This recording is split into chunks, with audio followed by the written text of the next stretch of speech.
Bonjour et bienvenue pour notre petit voyage du jour.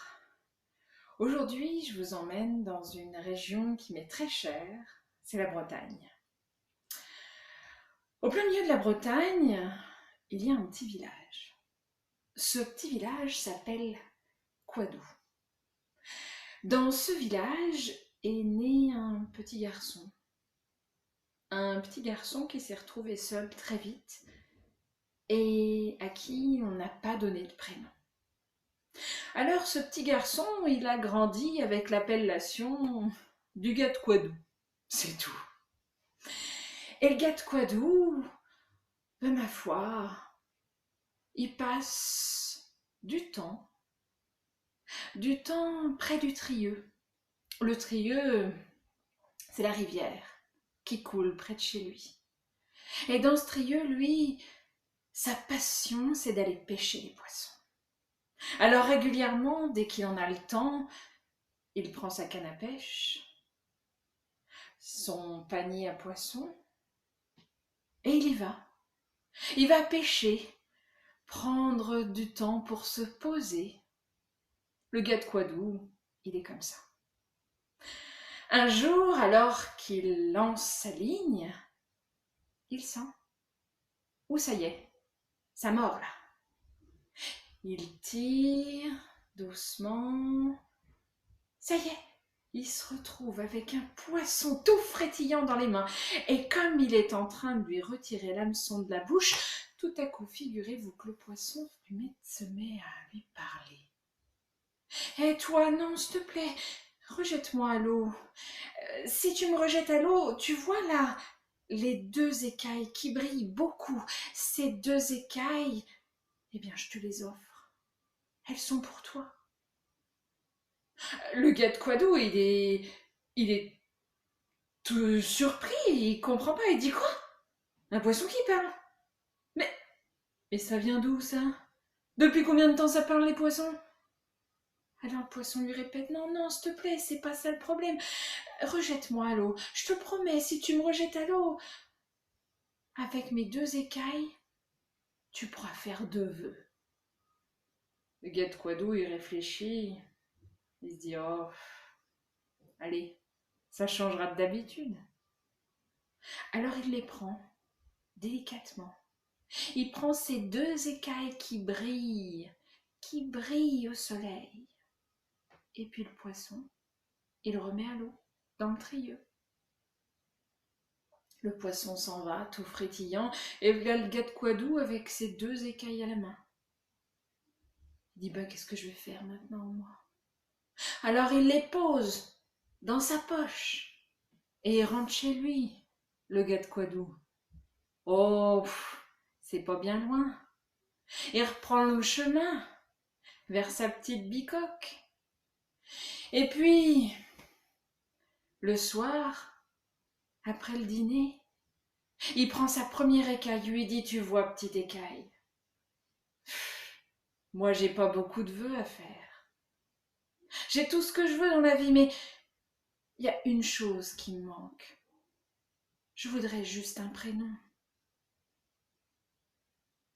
Alors il remet la petite écaille dans sa poche, il pose ses affaires sur sa chaise, il va se coucher et il dort. Et pendant cette nuit, il a un rêve, un songe, il entend une voix qui lui dit « Il faut partir. Pour avoir ton prénom, il faut partir vers le sud. » Le lendemain matin, quand le soleil se lève, c'est décidé.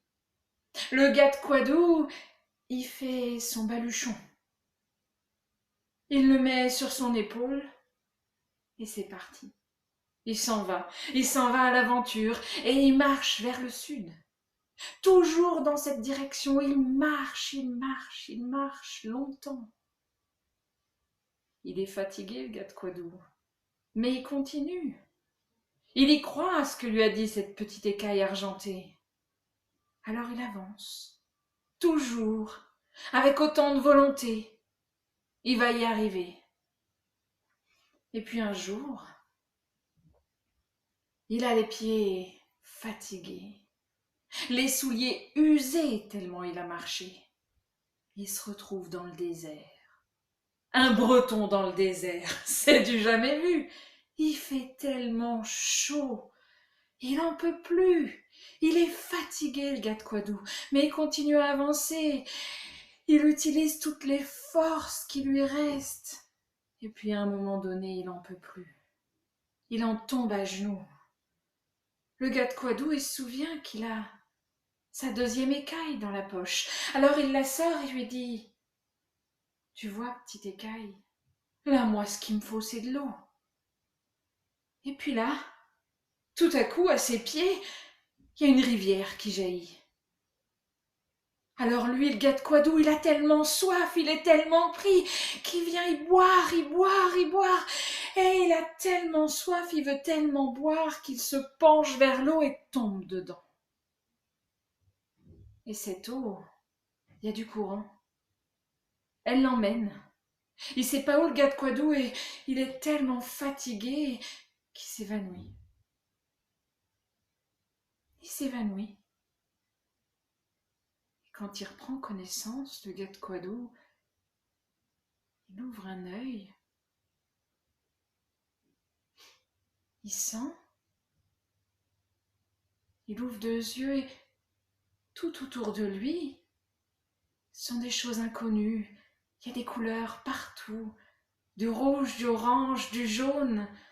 Et puis ces odeurs sucrées, de miel, d'épices,